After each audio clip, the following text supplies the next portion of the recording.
No other questions on that stuff. The mayor has gone from not taking questions about his junket to Paris to closing the door on those asking them. Mr. Mayor, don't you think you have an obligation to answer some of these questions?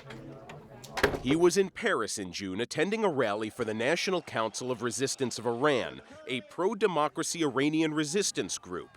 The only time he's openly talked about the trip in a news conference nearly 2 weeks ago, he started off denying it cost the city a dime. So there was no cost to the city for my going there. Until being pressed about certain details. Did your security detail go with you? Yes.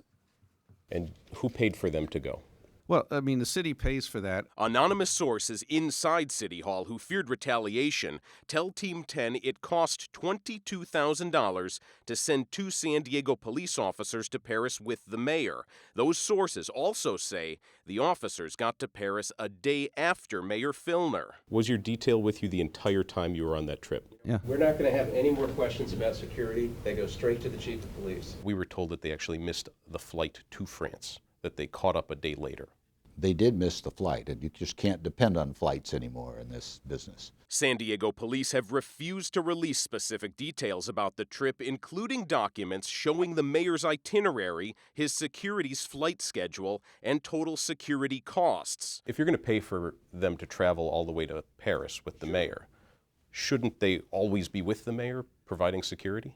Well, if I could have got on the plane, we would have. We couldn't do that, but we did provide the security once he got to France. So this was just a simple, we missed a flight?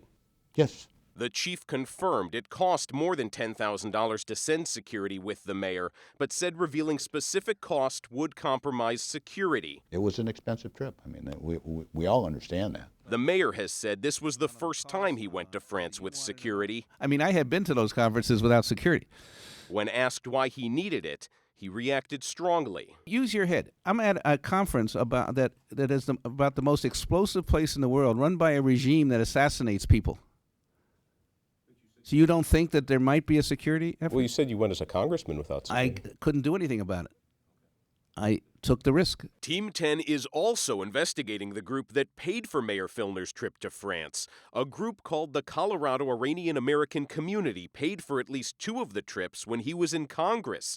The trips cost more than $6,000 and $7,000. As mayor, Filner cannot accept more than $440 in gifts in a year unless the group is a nonprofit organization. He claims a nonprofit paid for his most recent trip, but has refused to name the group. I'd give you a name, but it might be a word or two off, so I want to wait till I see it in writing. If the Colorado Iranian American Community paid his way, the mayor will have to justify it. The group is not a nonprofit, according to the IRS. It is a nonprofit organization in Colorado, but according to Colorado's Secretary of State, the group is delinquent in providing updated information about its mission, funding, and leadership.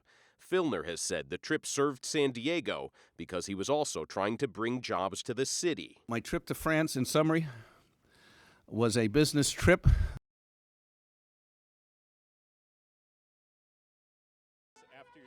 The moment Mayor Filner stepped out of his SUV, he was surrounded. You campaigned on transparency. You've always said you'd be transparent.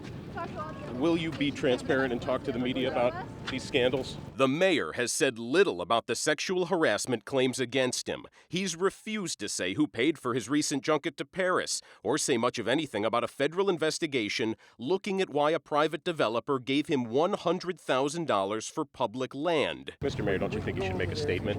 Let's continue this way. Shouldn't you say something, sir? You know, we're here to deal with the trolley. He wandered around the Barrio Logan trolley stop. Uncomfortable at times, he yielded to the pressure of the spotlight, only with this quick statement. There is a legal process by which all this will be decided. What about some of the other scandals about the Sun Road investigation, the Paris trip?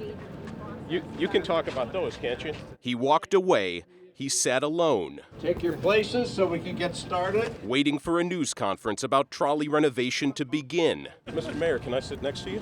Mr. Mayor, will you talk to us after the ceremony's over? Can we just get a minute of your time, sir? It's not what this veteran politician has been used to. Just 4 months ago, he stood next to his former political ally, Donna Fry, the woman who helped reveal the alleged sexual harassment in his office.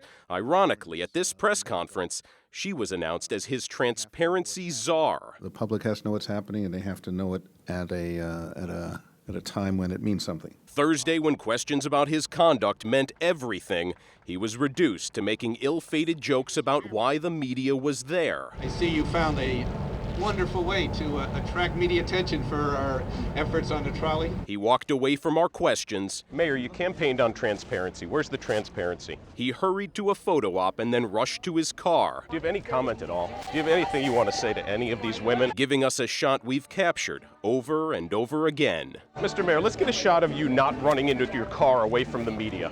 Mr. Mayor, how Sir.